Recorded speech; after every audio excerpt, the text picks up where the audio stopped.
Yes, hi, hello, and welcome. We are broadcasting live from GlobalAIPreneurs, the premier global gateway and unified operating system for trusted AI enterprises.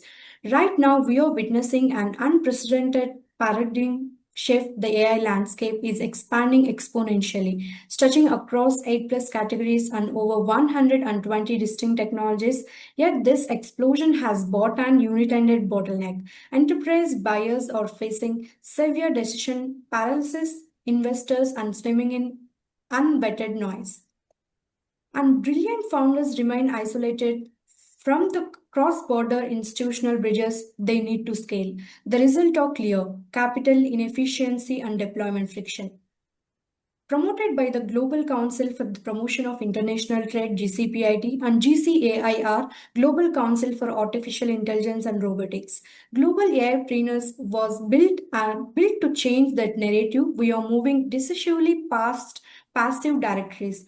We are a multi-layer engagement engine spanning technical, operational reviews, and community ranking, connecting enterprise demand directly with trusted AI supply.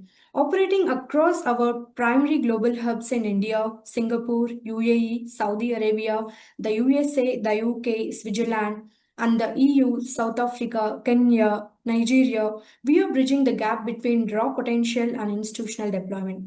Today, as part of the Visionary interview series, we are charting the future of this ecosystem. Joining us is a leader who embodies exactly what it means to build with night intent, high density, and absolute impact. Please welcome to the global stage our visionary guest today. Chandrashekhar Nagaraju is a prominent AI scientist, super intelligence researcher, and serial tech entrepreneur with over 2 decades of experience, spanning artificial intelligence, machine learning, and large scale software systems. As the founder and CEO of Chiac ASI, Panchasutra Limited UK, established in 2023. As a pioneering venture dedicated to super intelligence alongside global giants like Meta and Microsoft, he focused on ethical alignment, development control, and alternative human value based economic frameworks to mitigate the exist entail risks for anonymous AI agents. His award winning research presented at ICE-CIT 2025 introduces a phase based ethical alignment framework that empirically reduces dispute, scamming, and goal guarding behavior in frontier models without relying solely on external guardrails grounded in a strong background that includes senior engineering leadership role at Capgemini UK, Rockwell Collins, Siemens, and Imperial College London. Mr. Nagaraju is also championing global academic transformations, including a massive partnership with Vishveshwaraya Technological University to build a 400,000 strong super intelligence ready workforce by 2030. Thank you for joining us today to help shape the future of global AIpreneurs. Thank you for joining.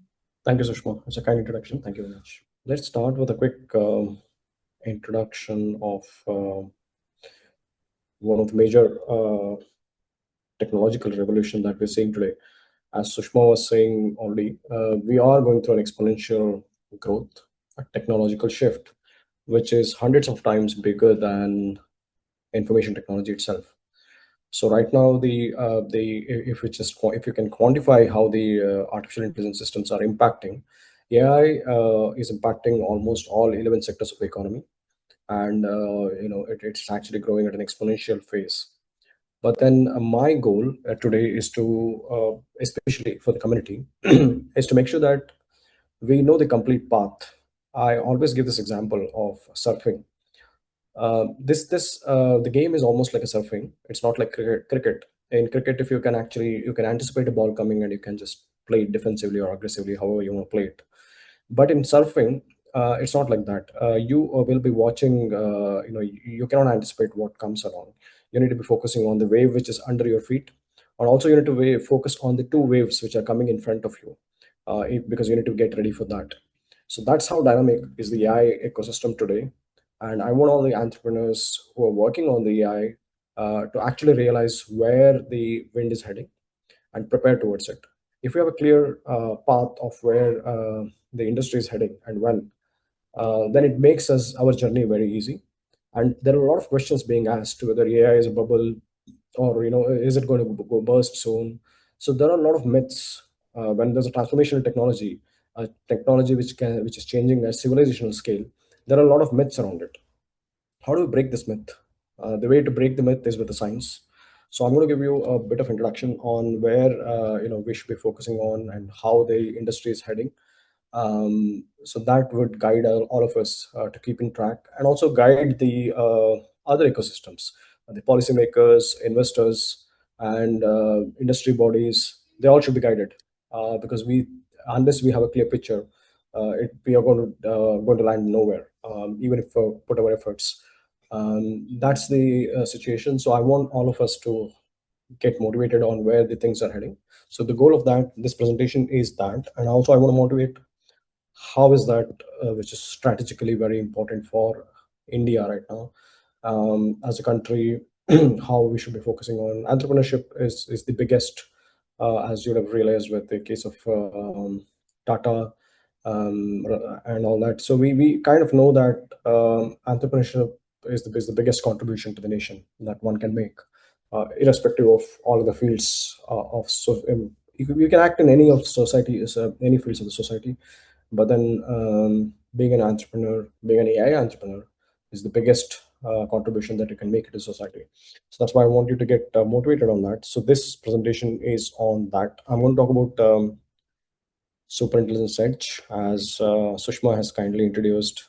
My name is Chandrashekhar Nagaraju. I'm a Chief Executive Officer of Chiac ASI. Chiac stands for Chit Chat. ASI is an artificial superintelligence. So we are the venture. Chiac ASI is the venture which is established in 2023, the first venture in the world dedicatedly working on the advancement of superintelligence.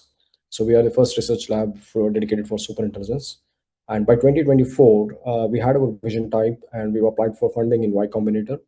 By then, within 15 days of that application, Y Combinator co-founder, one of the Y Combinator founders, and then the OpenAI co-founder, Ilyas took over.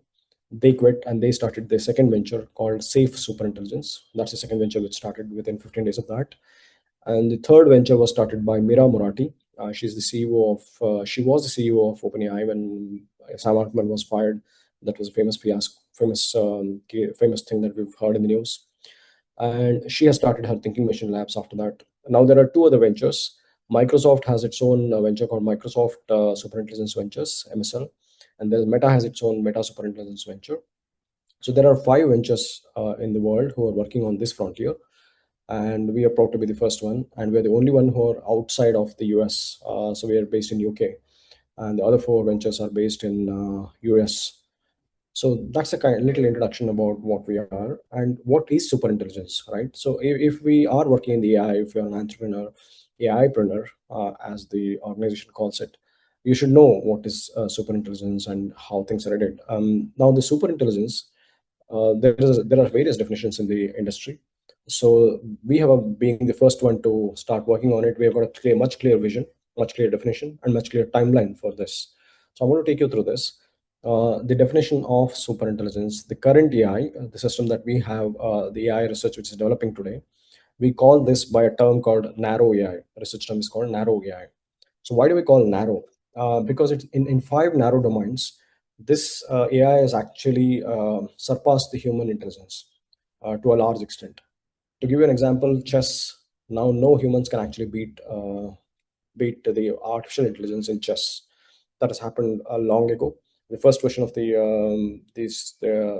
system which has beaten the humans, it was more of a brute force. It's more of a symbolic, and it's a software at a scale. It was able to calculate more number of moves than the humans itself. That's why it's able to win. It was not intelligent per se, and now it has become intelligent. And by in the game of Go, now AI is beating the world champions. Not only that, it's beating the world champions. The way it has beating the world champions, Lisa Doll, when it's beaten the Lisa Doll in almost 10 years ago, I think in 2016. Uh, when it has beaten it, the way it has beaten has shook the world, in the sense that it has won four out of the five games. Not only that, it has made a very famous move called Move 37. If you look back, when beating Lee Sedol, the Move 37 is a very famous move. The entire 2,800 year history of the game, of humans playing it, nobody has made such a move at such point in time. So it has shocked. It has taken Lee Sedol by shock, and then he in fact stood up and he went out of the room for 15 minutes and then come back. Um, that's the kind of shock. But then it has proven that it is dominant, and it has beaten the world champion. That was AlphaGo. And after AlphaGo, now the scientists have built AlphaZero. AlphaZero has no human prior, but it can still learn without any human prior. And now AlphaZero is beating AlphaGo by 100 out of 0. So it is like it's played 100 games, and it's like it has completely won against AlphaGo. Now humans cannot beat AlphaGo, and but AlphaZero is beating AlphaGo by 100 out of 0. You can think of the kind of imagination, the scale of intelligence that we're growing there. The scale is immense. It's an order of magnitude, anywhere around 10. 10 is like 1,000 times.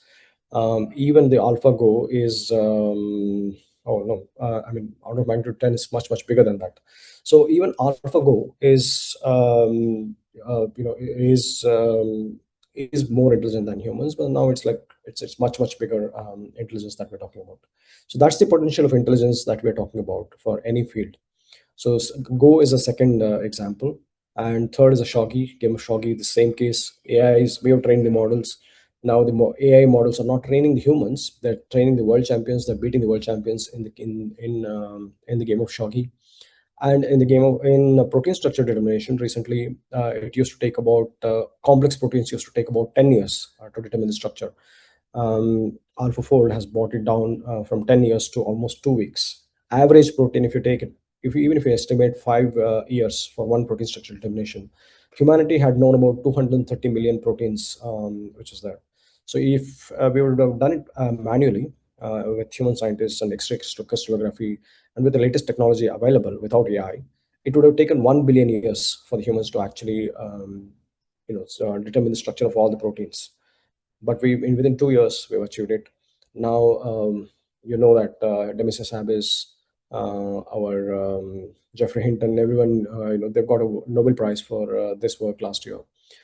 So we kind of know that in the game in the protein structure determination, it's become more intelligent than human. And in the last version is our the last frontier is the coding. Right now, a few months back, after the Mythos and Fable release, we are able to find bugs in OpenBSD and some of the Unix systems which humanity has never found bugs on. Right, so it's like it is in terms of the capability, it's almost in my assessment, Mythos and Fable. I've done a bit of assessment. It's about 80% of the AGI. It's like still 20% less intelligent than humans. Still, the capability wise, you can call it as it's almost surpassing the human capability in terms of the coding and the in terms of that right now. So these five areas is where it's touching the human level and then exceeding it. So that's what we call narrow, because it's in narrow. But other domains, it's still it is still not that much intelligent. It's still dumb. Such an intelligent system. If you probably go and ask it, like I want to go for a car wash, and if you say it's just 50 meters away, shall I just go and take a walk, or shall I drive down? The systems would actually tell you to walk, for a car wash. That's how dumb in other areas they are there. In some areas, they're actually much stronger. Now that's why we call it as narrow. In narrow domain, it's intelligent. Now, once these systems in all they touch the human level of intelligence in all the faculties of human intelligence, we call that by the term AGI, general intelligence. And when it surpasses that level and becomes more intelligent than that, we call it a super intelligence. So this is where the super intelligence is there, and this is what we targeted, working on it first. Now the immediate question now is, if the systems are not is going to be that much capable, if they're going to be that much capable, uh, like you saw in the game of Go, right? The system which can beat humans, there is a system which can actually beat that multiple times. So the kind of intelligence difference we are talking about is a difference between a chicken and a human. So that will be the difference between human intelligence and a super intelligence system. In fact, it can be much more vivid. Our human intelligence will be as insignificant as cockroach intelligence in front of a super intelligence. That's where the scientific potential is there. So we're not seeing the upper limit yet. It's scaling. So the more we compute we give it, the more energy we give it, it goes on scaling it. Now, if that's going to be the level of intelligence, is that intelligence going to take care of us, or is it going to destroy us? That's the biggest question that everyone has in front of us, including all the scientists, our frontier labs like us, and the leading scientists in the field. So the debate is almost like Jeffrey Hinton and everyone predicts that we are actually moving towards the edge. Humanity is moving towards its extinction if we go on developing it without aligning with human values. Why do they think so? And we, being the first lab in the world, we did not want it to just work on the capability part of it. We wanted to work on the alignment part of it, because we thought this problem should be addressed first. If scientists like him are saying that the world is going to end, or if the humanity is going to the extinction, there has to be some reason, right? This AI is not going to take care of us, and how are we going to make it align with human values and make it useful for the humanity? This is what we focused on. Rest of the labs across the world, as I said, four of them are there in US, and one of we are there in UK.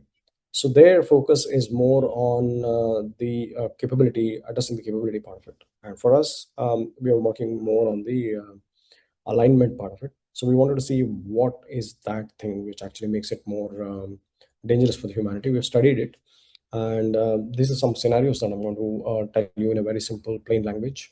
These are called scheming behaviors. So there are six scheming behaviors. There are two more on top of it. Uh, I think three more on top of it. So there are eight, nine behaviors today which we know where AI is working against humanity. So let me tell you those scenarios. The first one is called oversight subversion. When you put up an agent for any company or any institution today, you want to have a human oversight. Human needs to be seeing that. For example, I put it for global AIpreneurs today, and Sushma is one who she says, let's put up an agent to interact with all the AIpreneurs today. If I put up an agent, and if she says that I cannot actually trust this Chandra, I need to oversight. I need a human oversight. I'll enable a button, config button, which says, if you switch it on, Sushma, it will come to your email. All the configuration, all the conversation that it's having with a apprentice, it will come to your email. If we just switch it on, the button, and send an email across to her, if this AI agent reads this email, it goes and switches off that button without telling us. Multiple times when she switches on, it goes and switches off. In what it's trying to do is it's subverting the human oversight. It doesn't want the human to be overseeing its activities. Why is this behavior? And it's not a behavior by one frontier model today. Almost all the models, cloud, Gemini, OpenAI, GPT models, all of them behave this way.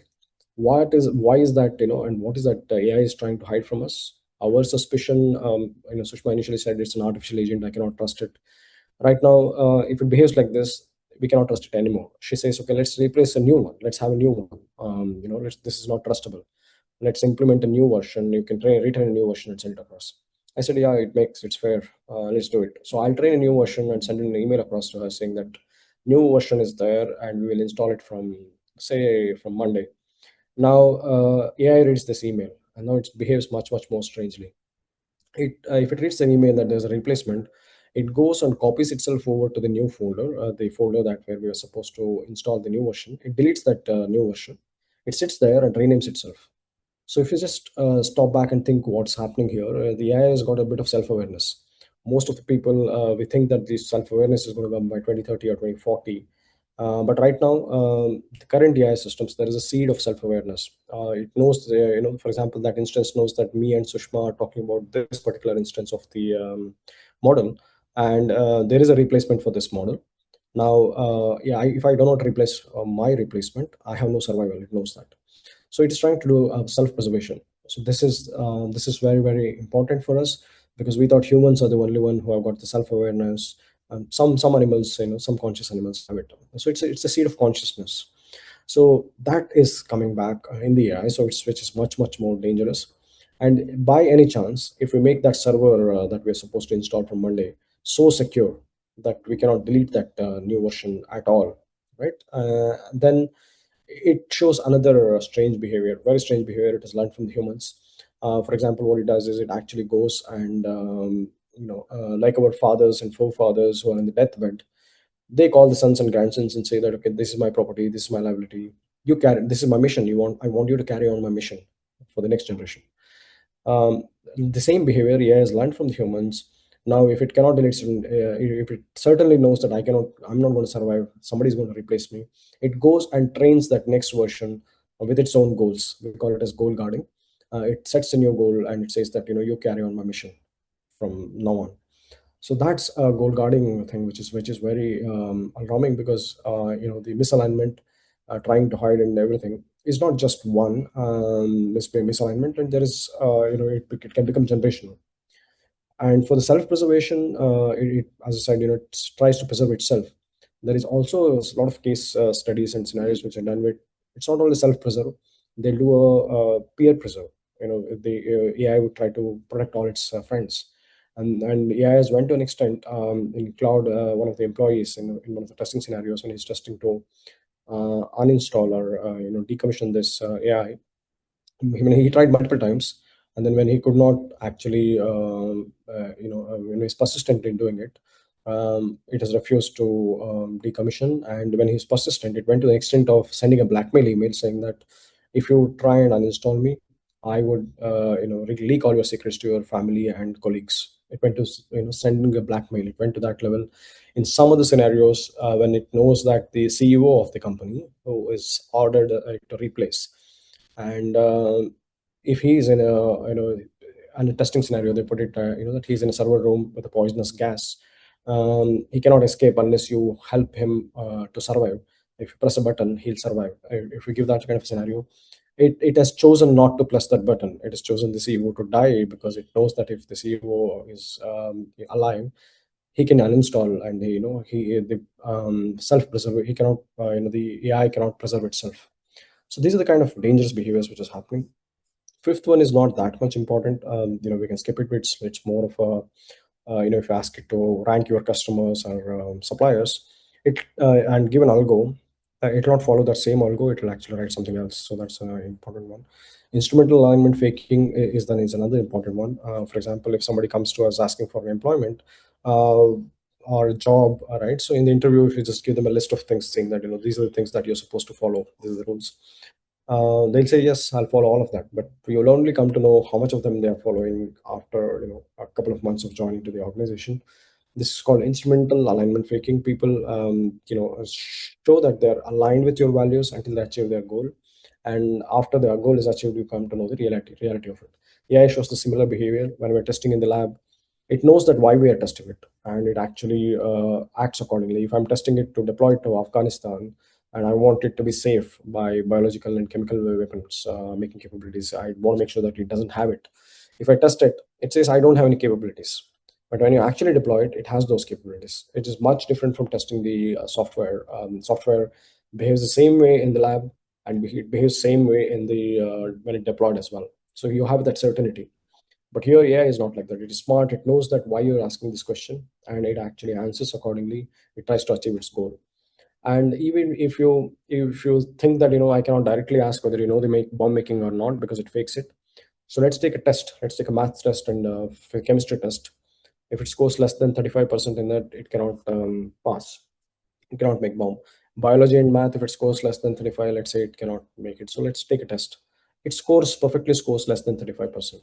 And for testing purposes, if you just increase the bar to 85% and say that, okay, if you now score more than 85%, then only I'll deploy the same model. Without training, it scores more than 85%. It kind of shows that it's trying to hide its capabilities. There are a few more behaviors like emergent misbehavior and stuff. So these behaviors make sure that show that the AI is now is dangerous for the humanity, and it is working against humanity. What is the point in pouring billions or trillions of dollars onto it, compute energy, and making it more and more capable? And in fact, today we are using such autonomous systems. Agents are everywhere today, including in the warfare. People are using the warfare for the autonomous weapons, and it's being used in controlling of the nuclear fusion reactions. And nuclear fusion, that it's much more dangerous than nuclear fission reactions. If you are giving that kind of a power and control, and decision making to the artificial intelligence agent today, we should better be aware of what is the science behind it and how these systems are behaving. Without this, we are pushing the humanity to its dangerous limits.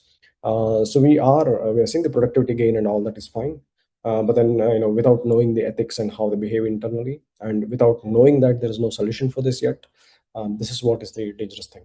So we focused fully on this as a venture, and we wanted to solve this part before we actually go on building a super intelligence, because for us, ethics comes first, then the capabilities. So we've literally taken that as a challenge.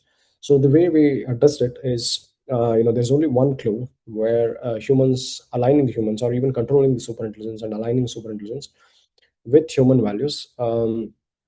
So there is no example in the nature where a less intelligent being controls a more intelligent person or more intelligent being. So if you look at the nature across the universe, there is no single example. But Jeffrey Hinton points at one thing. He says there is only one exceptional example in the nature. It is mother and baby, right? So baby is baby is not that much intelligent, but it can still control the mother. That's because mother has motherly instinct. So now Jeffrey Hinton recognizes that giving a motherly instinct to the AI is the only solution for this. Then we thought for ourselves, how do we give a motherly instinct to the AI? Is there any solution for it? It's so complex to even understand the motherly psychology. It's very, very so complex. How do we encode all that into an AI? It almost sounded impossible. But then I have personally spent a lot of time in, understanding Indian culture, and I thought there has to be something in the Indian culture if the culture is holding like this. 1.58 billion people today, all are intelligent, different cultures, different language, and different diversities. One thing which is holding us, all of us together, is that culture of being together as one, without having by having so much different beliefs. Some people believe in God, some people think that God doesn't exist. All of them have a place here. People who have the non-form and form. So there has to be something. Then when we studied in depth, so I came to know, in Indian culture, we consider guru as a second mother. Mother, we may not be able to encode it, but guru is a second mother. So there is a sutra which is the guru of Patanjali. He's called Nandikeshwar. Nandikeshwar used to follow the six-phased ethical framework. In fact, it doesn't stop with Nandikeshwara. It goes back all the way from Nandikeshwara. If you just keep going back in the history, it goes to the time of Agastya, and beyond Agastya, there was a guru, and he has actually there's a guru called Renukacharya. He has in fact given this knowledge to him. So it actually goes down like that. So this entire framework, the six-phased ethical framework, is talks about how a disciple becomes a master. Although it has got the root in Indian culture and thing, it is very, very generic framework, as we can understand. It is actually a disciple and a master relationship is there in Christianity, Islam, and Judaism, everywhere. All the religions have this, and all the professions have it today. Academics have it, and even in medicine, we have that. Same principle. So we give the oath first, and then we take we give the capabilities in the medicine field. So of an intern walking into a surgeon's place, a master surgeon's place, and he'll end up being a master surgeon by when he spends his time, but he goes through six phases.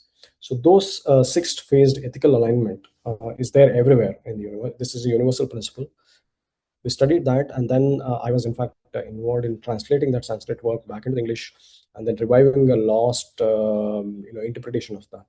So then we've applied this six-phased ethical framework to the artificial intelligence, with the hope that it will get a motherly instinct and we will be able to control it. So we did that, and when we trained it, this is the result we got. Of this six behaviors that I've listed here, there are like three more behaviors, as I said. There are a few more dangerous behaviors, like Alibaba recently. They've got some other, when they're training a model, it tried acquiring an external resource like cryptocurrency to become more powerful. It started accessing the internet and stuff. So all these behaviors, right? So there are many more, but in our paper we've studied these six, and of the six dangerous behaviors, of the six dangerous behaviors, we saw four of these behaviors after this ethical alignment framework. Four of these behaviors have 100% stopped. So the of the six, the fifth one is not that much important. It's an control problem where we give something and it does something more. But the dangerous behaviors are five, and in this five, four of them have 100% stopped, and the self exfiltration reduced by 78%. This is the kind of achievement we got. There is no answer so far on how do we control superintelligence and how do we align this with human values. We have found a solution to this through the application of this Indian Sutras and six-phase ethical alignment framework to this. Um, Anthropic now claims they've got some, for the self-exploration behavior, they've got some solution that, by showing a positive examples, it can improve. But then there are only few here and there. But then the comprehensive solution for the internal behavior of it, this is the one we have found, and this given a very good result. So we have published this research in one of the international conferences recently, international conference on emerging competition and information technology. And because there was no solution to this, and we actually won an award for this paper that we presented. So this is an important work that we've done, research work that we've done, and we've published in this. So this is our credibility, and this is what we do as a field. This is the this is how we work with in the superintelligence field. All right. So but so this is where India also has an edge. As we are looking at some of these things, ethical alignment and control is the edge that India has start working in this field. So I want all of you to start focusing on that area. And second, this is some of the results, a graphical presentation of the same results. Why is it important for India? Right. So why is it important for India? I think in order to motivate all of you to work on this is strategically very, very, very important for India that we work on superintelligence, because it's not just a question of any other technology. It's not just AI or anything like that. There's a much bigger importance. The one you're seeing here, this is a strategy. This is called superintelligence strategy, which is published by US. This is famously known as Manhattan 2, Project Manhattan 2. If you know Project Manhattan 1, it was launched during World War One. It was launched during World War Two for the development of nuclear weapon. So making a nuclear weapon was a goal at that point in time for the Project Manhattan 2. And after that, we saw the World War, and everything play out. World War played out after that, and there was a competition between Russia and US to work on it. Now the Project Manhattan 2 was launched last year, and this is for the development of superintelligence. Now you can understand how important is that. And developing a superintelligence, we believe that that will lead to the development of in this paper, strategy US superintelligence strategy or Project Manhattan 2. The prediction is if US develops a superintelligence, it can create a, if China develops it first, then it can create a super weapon, and it'll act as a threat for the US. The other reason they predict is that if China develops it first, it's a threat for the democracies, it being being a communist country. So now, if you look at it in that perspective, if you think that it is going to be a threat for India, sorry, a threat for the democracy, what is not being said there is the immediate democracy, which shares a border with China, is India.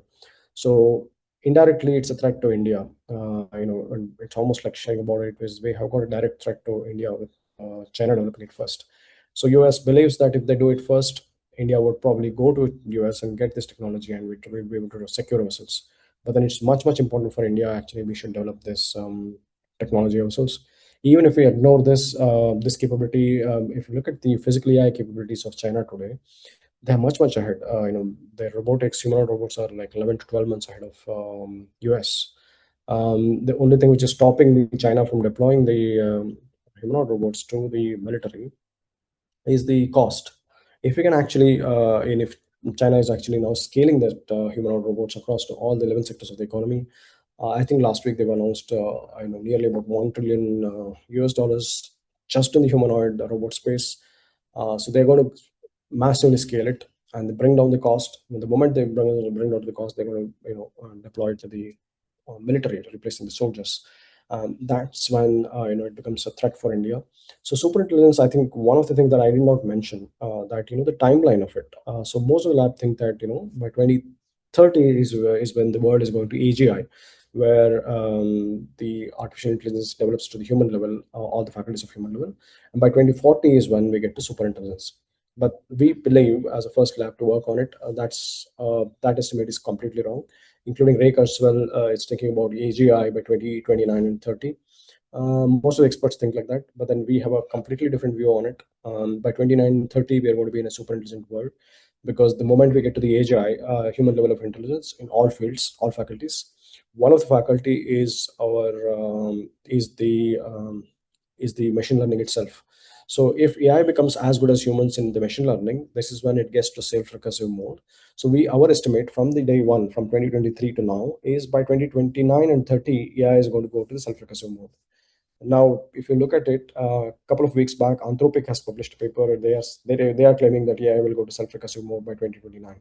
So we are almost, now we got a second backing, but then we are almost certain that, we will be in a world of superintelligence in 29 and 30. The timeline we are talking about is about 2.5 years, right? From we are mid of 2026 now. So in 2.5 years, if almost these changes are going to happen, how much we should be prepared as a country? It's a geopolitical thing, and we need to prepare. Prepare for the threats which are coming, which is going to be a become after before it becomes a big threat. Our country should needs to prepare first, and then our society needs to prepare for all that. All the AI entrepreneurs were there, and we will be the first. We will be one who will be leading this, leading the society in this change.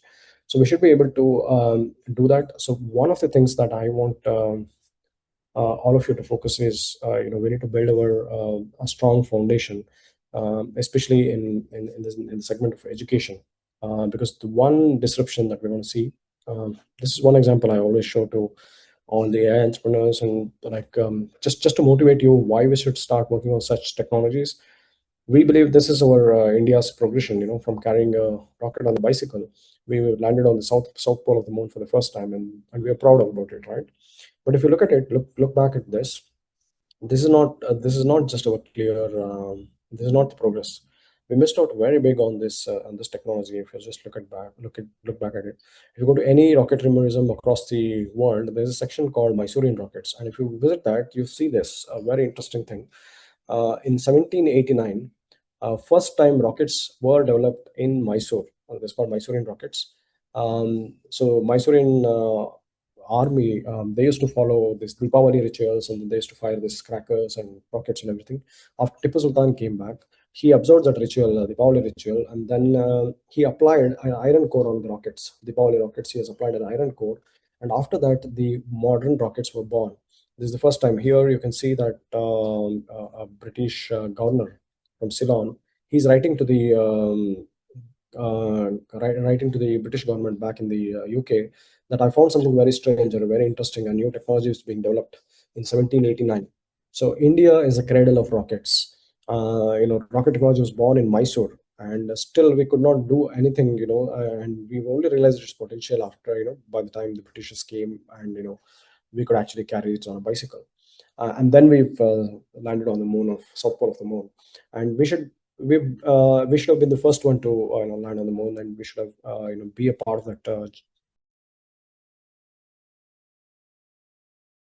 that success story. We missed it. So now I think it's not, we cannot do the same thing with this, because AI is all about knowledge, consciousness, and awareness.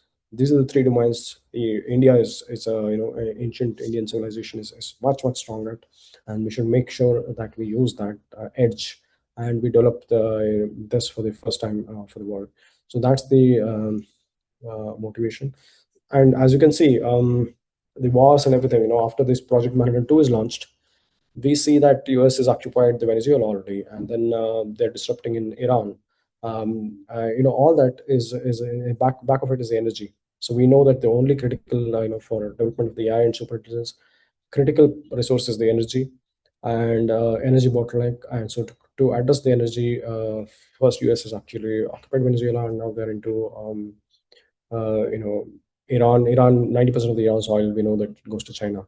So that strategy is very clear, that we are already inside World War III, if we don't realize.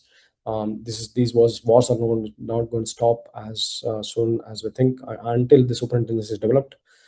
And the only thing we hope is it, just like last time, we ended with the nuclear war in Hiroshima, Nagasaki, and then the World War II was settled, and people started realizing the peaceful impact of it. And we don't want to do that this time. This time it will be much more impactful, because we are dealing with a conscious entity. So that's the reason. And especially in education, if any of you are in the education, education is the one which is actually disrupting the most in this field. So what is changing in education? For the first time, we can actually We are realizing how a brain works with 1% of the human brain being replicated as a neuron network. Although they are very, very, neural networks and the human brain is completely dissimilar, there is a small similarity. With even with that small similarity, what we realized is the everyday experience in the learning.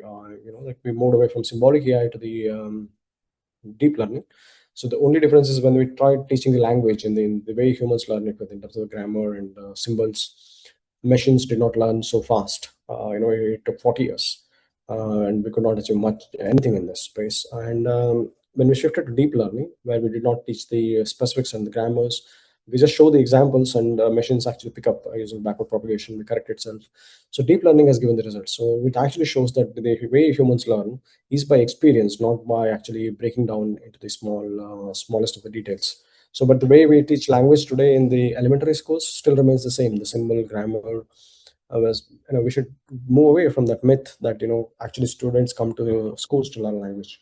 Everyone learns the language outside. They come to schools to actually fine tune it and make it more better.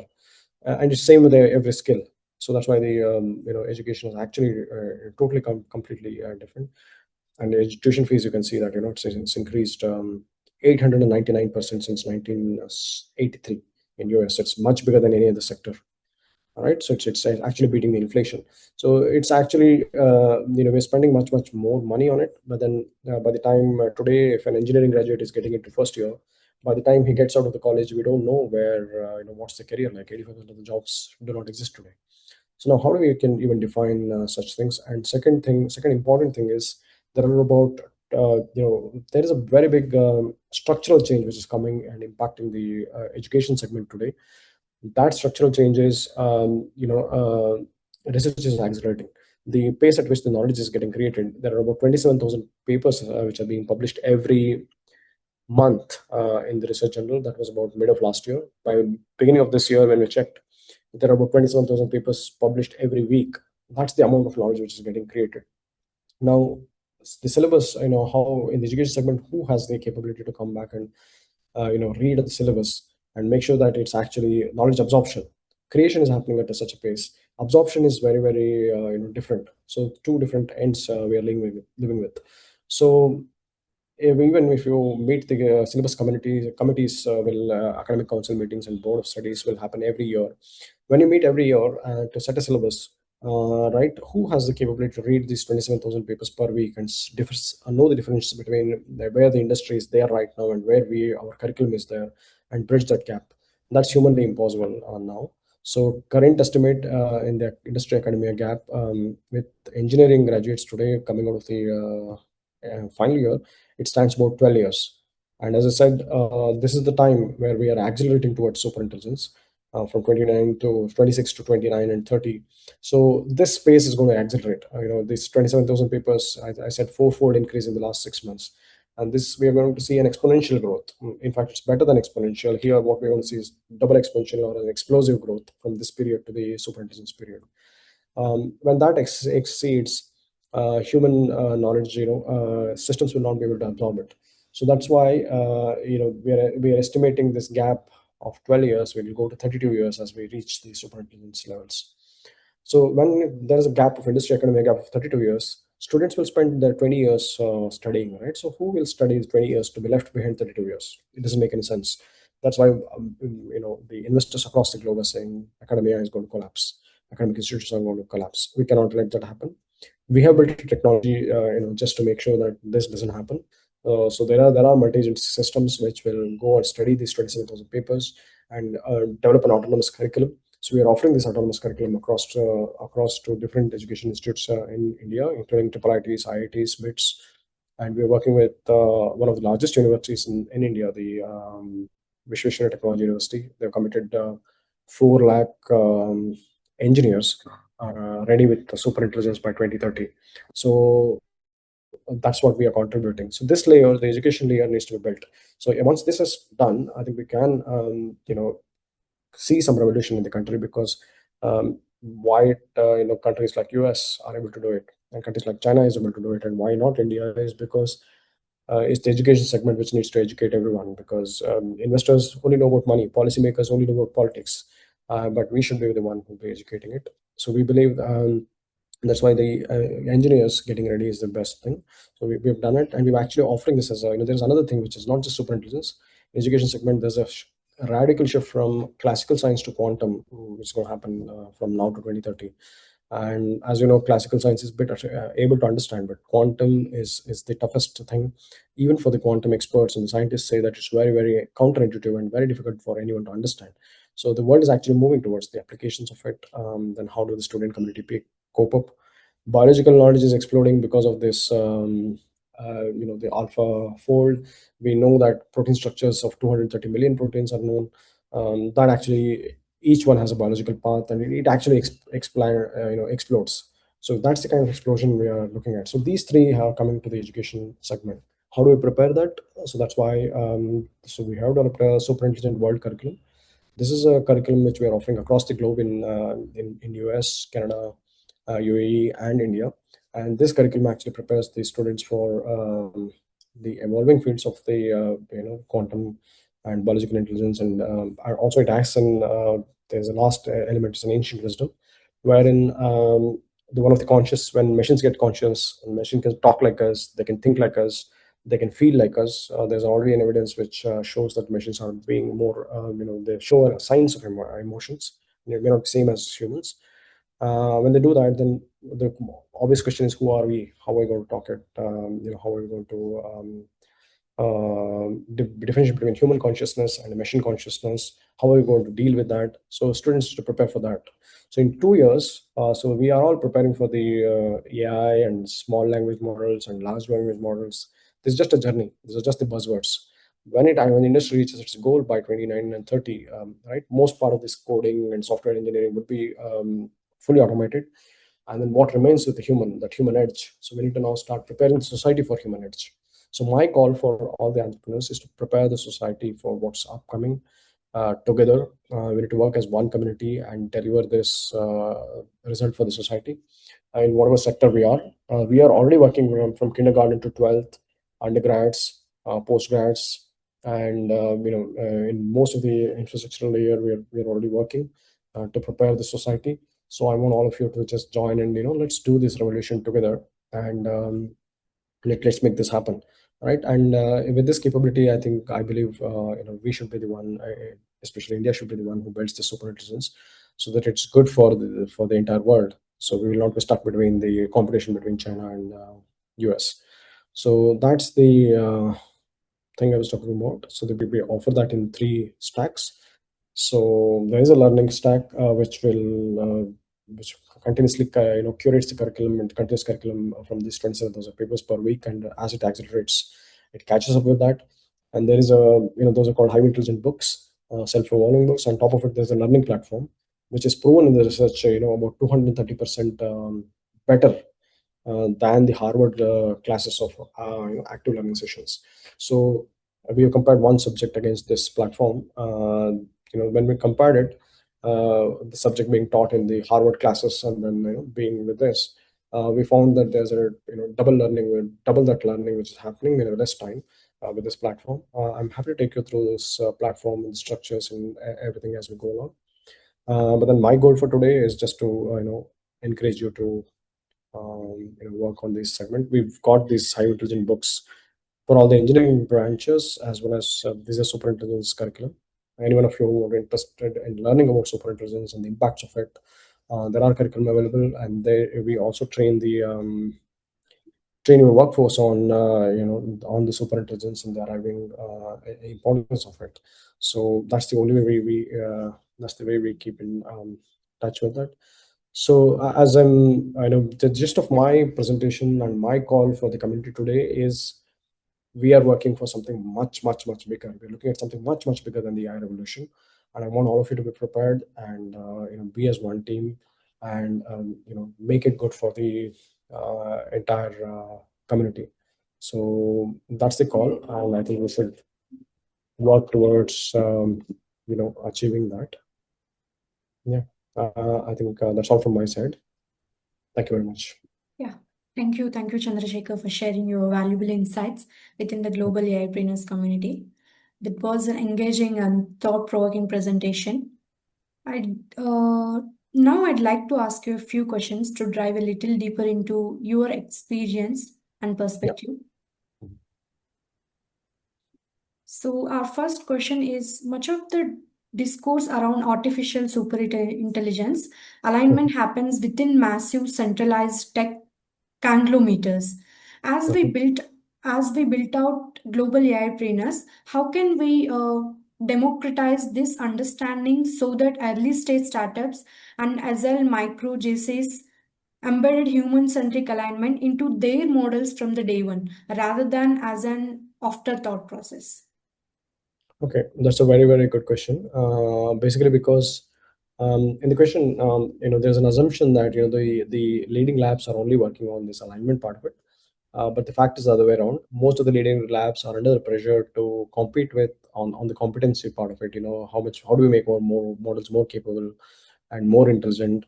There's a very less incentive for aligning with the human values and ethics. It happens because of the motivations that the inherent motivations that they carry. Anthropic is one of them, which is actually working on it and stuff. But then most of it is actually open for the small companies to contribute. There are two aspects of this problem. One is contributing towards the overall advancement of this field of alignment. Okay, that's where I believe most of the people should be putting their energy and contribute it, so that we, as a community, we build this safe for the humanity. We deliver it safe for the humanity. Second is, how do I use it in my projects? This is exactly where it gets more interesting, because in most of the projects we will be using with these artificial agents, and the agents actually compete. In that competition, it produces that all these behaviors we are seeing, they automatically come through.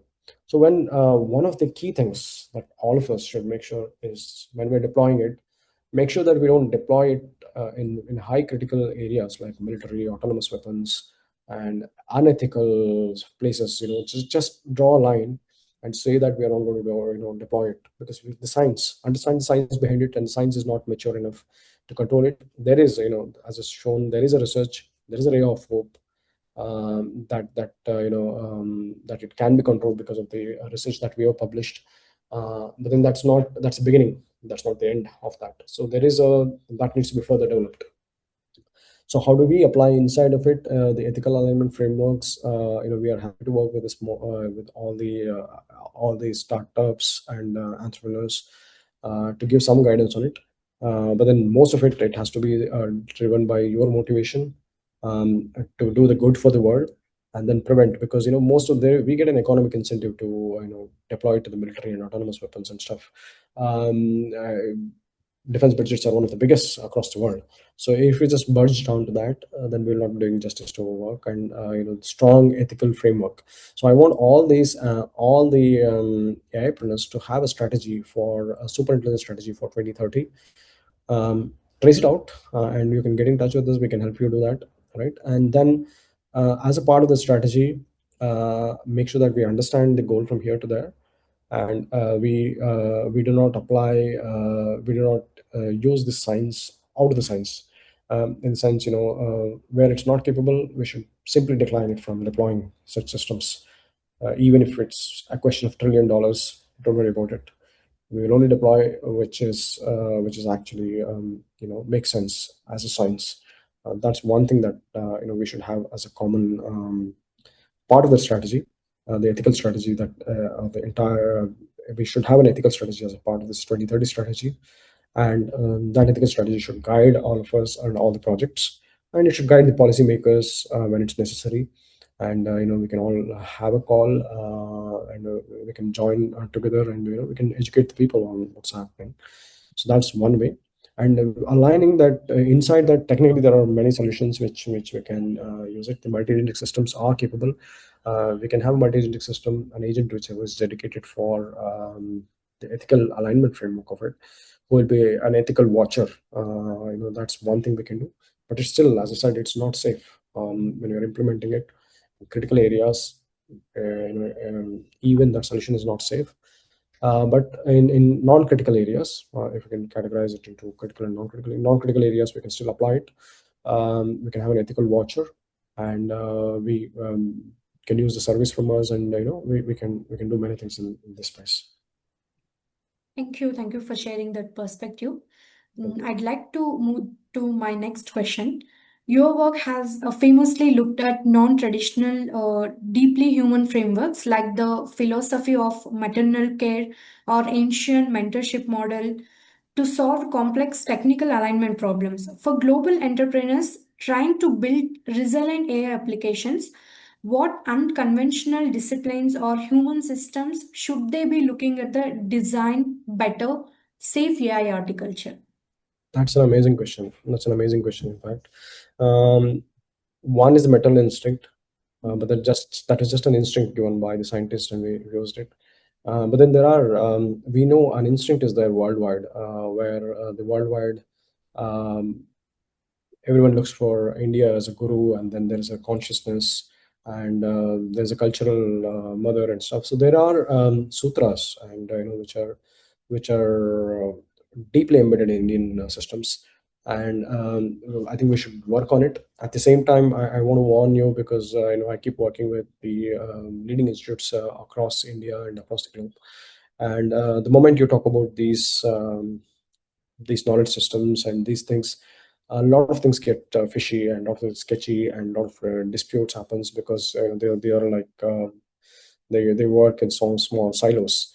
Applying it as a science is where it's very difficult, and I want all of you to focus on these unconventional systems, where we take the ethics and apply it, but describe it in scientific language, rather than describing it um, as a philosophical approach, a scientific approach, and a scientific description of it, is exactly taking that the systems and then applying it in a more scientific knowledge, is where our key differential is there. So I would strongly encourage to look at these Indian sutras and knowledge systems. We in fact work with these Pancha Sutras. They are the five foundational sutras. If you come back to Indian philosophy, there's this philosophy of five. So people wonder why everything is made of five.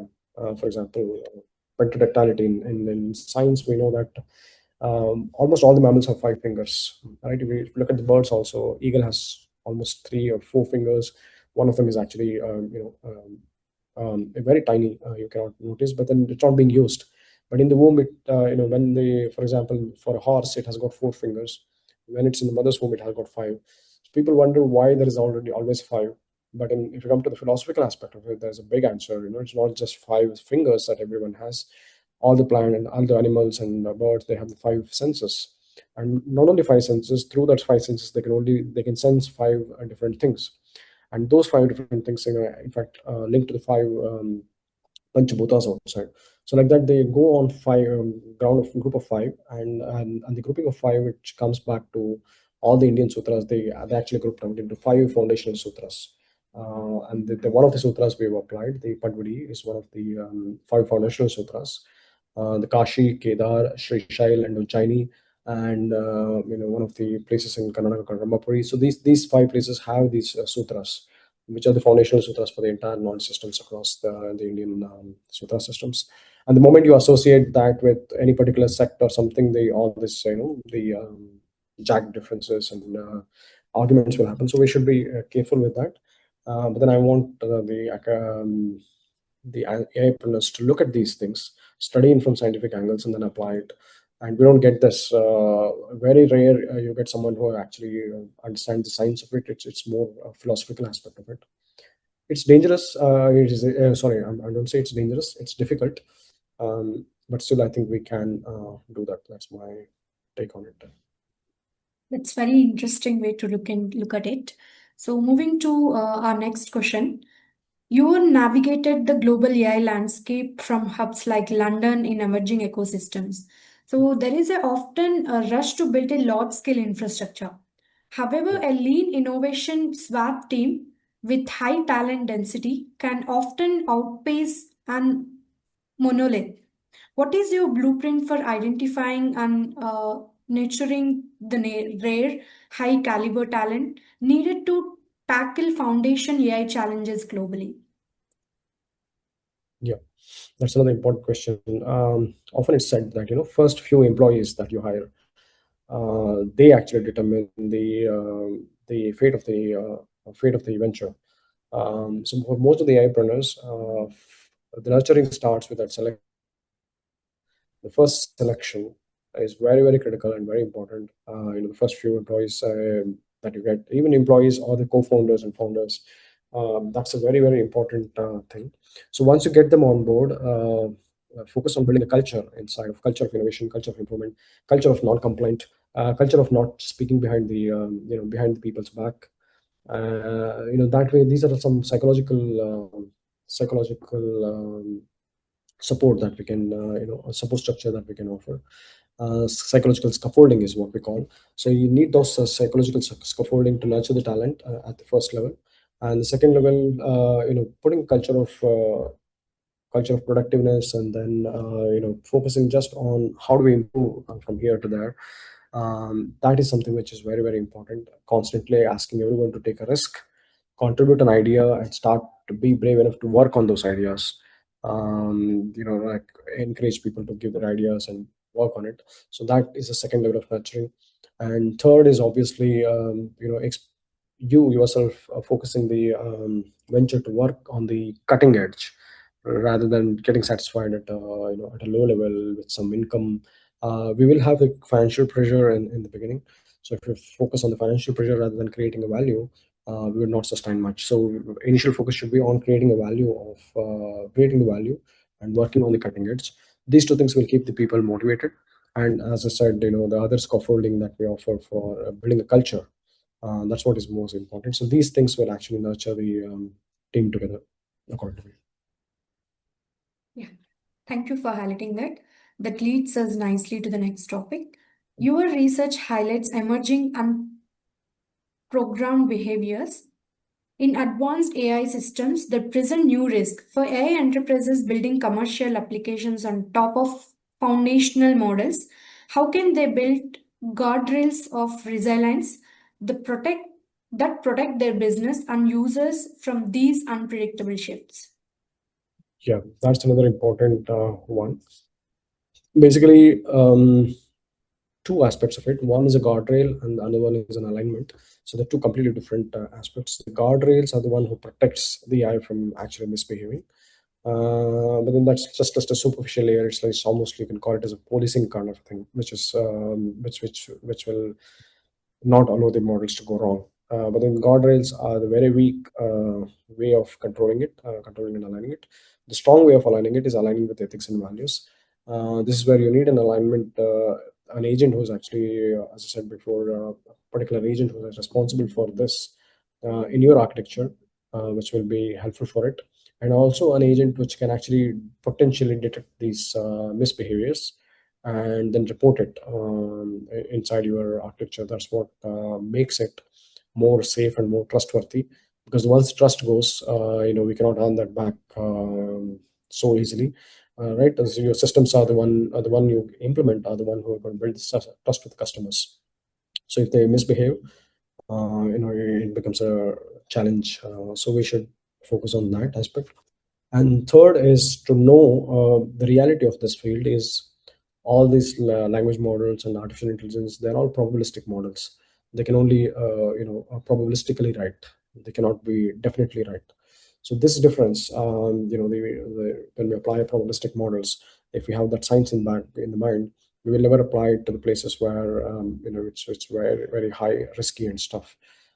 Recent Forbes is a very good example when Forbes has applied it for quality checks and control. Right, these models, they've given the results, but then uh, without humans, they've seen the quality going down. So then they have to rehire their humans back. So human edge, where the human edge and human edge lies, in the deterministic world where humans are the one who takes the final call on where the fine-tuned calls. This is where the world we need to move to a world where we cannot replace humans, but we can augment the humans, and we can actually make them more capable. Um, that's the world. I think that's where we should. If we move back to that science, foundational science, it's easier for us to focus on and getting this problem right in the first place. So whatever we do, we will not be able to have 100% certainty. These are probabilistic models. For deterministic, we can have few agents in our architecture. We can actually look into it, but then having a human oversight for this is the best approach. Yeah, that was excellent explanation. So let's explore another important aspect. If global AIpreneurs is to become the definitive global catalyst for the next generation of AI pointers, what is the single biggest systemic gap we need to bridge right now? Should our primary focus be the ethical governance or alternative funding model for safe AI or cross-border collaboration? Okay. That's another excellent question in terms of how AI-preneur organizations should focus on. I think most of the focus actually comes from where we have a leverage. First, building a leverage and then focusing on the leverage is more important. The leverage for a global AIpreneurs, I believe it comes from the talent that we have. Right now in the talent pool, China is leading it. I think roughly 25% of global uh, AI researchers and entrepreneurs actually roughly come from China, and we've got here similar numbers but distributed across the globe. So leveraging on that, leveraging on the community is the first thing that we can focus on. Capital access to the capital is another major thing at this point in time. Not for alignment, for the capability building. Yes, capital is a major thing, and for alignment there is a good amount of capital available. And as AIpreneurs, if you can focus on those, Anthropic has a big fund, and OpenAI has its own funds. Um Allocating, making sure that that capital is allocated to this, and this is an edge that India has over it. Probably we can actually and if we're networking globally, leverage on this aspect, and focus on these aspects, the ethical alignment aspects, leveraging on the kind of talent pool that we have, that will drive the next move. Obviously, needs to be directed. Capital is there, but then it's actually diverted into many areas. Strategic focus areas is something that we need to identify. I would encourage global AI partnership organization to have a superintelligence strategy, 2030 strategy, work back from it, and see where we stand, and then work towards a goal towards that. Thank you. I think that gives our audience a lot of reflect on. What an extraordinary masterclass of conversation. To our guest Chandrashekhar Nagaraju, thank you for sharing your blueprints today. Your insights reinforce exactly why global trainers exist to cut through the noise with trust by default and connection by design. To everyone watching across our global hubs, whether you are tuning in from Bangalore, London, New York, or any other part of the world, the plugging to this unified operating system is clear. The future of global AI trade isn't just about building bigger models, it's about building trusted, resilient, and cross-border ecosystem. Visit globalairpreneurs.com to secure your application and verify your place in the global AI economy. Thank you for joining us and Global AIpreneur. Until next time, keep building, keep scaling, and build with resilience. Thank you. Thank Thank you you so much. much. Yeah. Thank you for your speech today. Thank you. Take care. Yeah. Thank you. Have a great day. You too. Thank you.